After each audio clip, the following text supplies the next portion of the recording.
Watching your team warm up, I saw multiple guys attempt three-pointers or half-court shots. How often do you guys practice that? And was that shot at the end something that you guys draw up, or was that just kind of a spur of the moment? No, that was just Tony Carr making a play. And I want my guys to play loose and with confidence.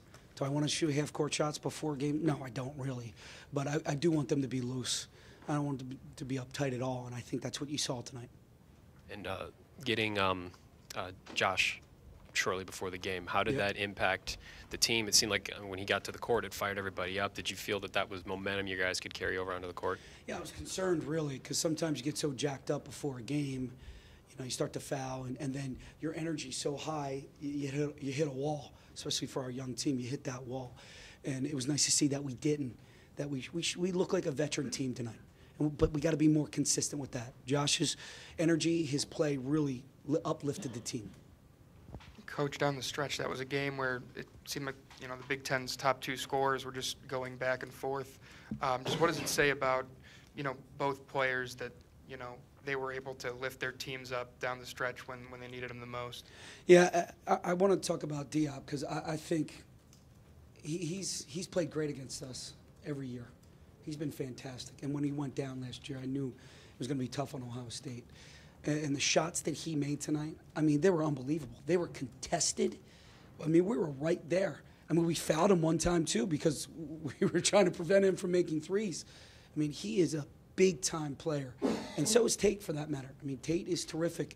He is a dog in there, And we praise guys like that.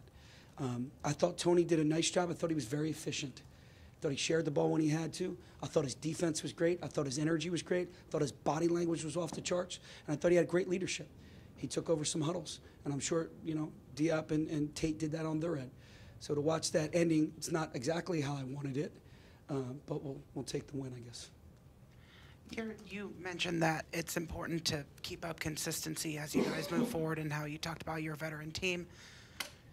You guys made 11 three-pointers tonight. Yeah, no doubt. Is that something you feel like you guys can replicate, or is that something that you guys are just going to continue to do the best No, at? you're exactly right. We came in, again, loose with confidence, with 3 days of preparation where they just played a couple days ago, and we made shots. There's no doubt about it. Everything looks great when you make shots, and your defense even looks better, and your rebounding looks better. Your huddles are better. Everything's better when you make shots. And we did. And give Shep Garner, who nobody's really talking about, some credit. He came out of the gates at Northwestern. He came out of the gates tonight, and he set the tone. He drilled some shots, and I thought we played pretty good defense to start this game. And then you guys were 3-5 in the Big Ten coming into this game. Obviously, 3-6 would not be ideal to slip to. You guys now move closer to 500 with a big win over the number 13 team in the country.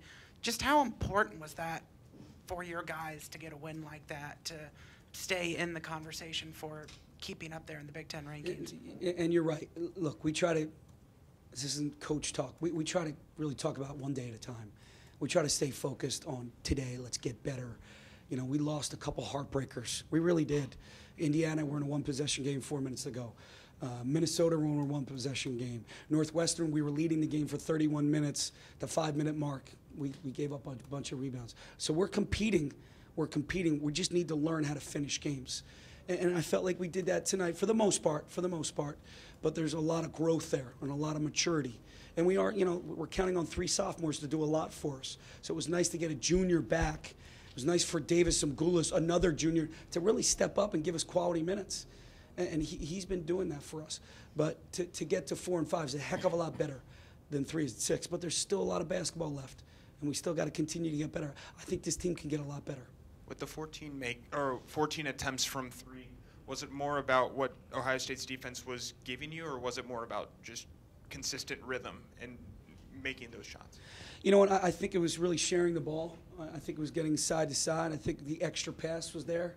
So I think we took good threes.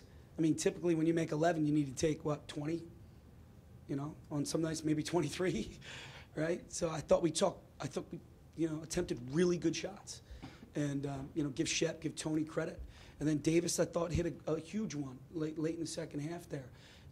That's just big for him and his confidence and the team's confidence. But as long as we can mix it up It's not all about threes. You know, it's about driving the ball, getting to the free throw line, and really defending and rebounding on the other end. When did you know you would have Josh, and what did he have to do to be back available for you? He just had some academics to take care of, and he took care of it. So we found out about, I don't know, between 1 and 1:30 maybe. And was it difficult logistically to get him here? Was it difficult? Yeah. No. We had a little faith. And my one assistant stayed back and said, I just feel like something good's going to happen for us. We've earned the right to get some good, and we got some good. 2 more questions.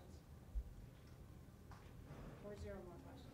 Anybody else? Awesome. Thanks, guys. We'll see you in a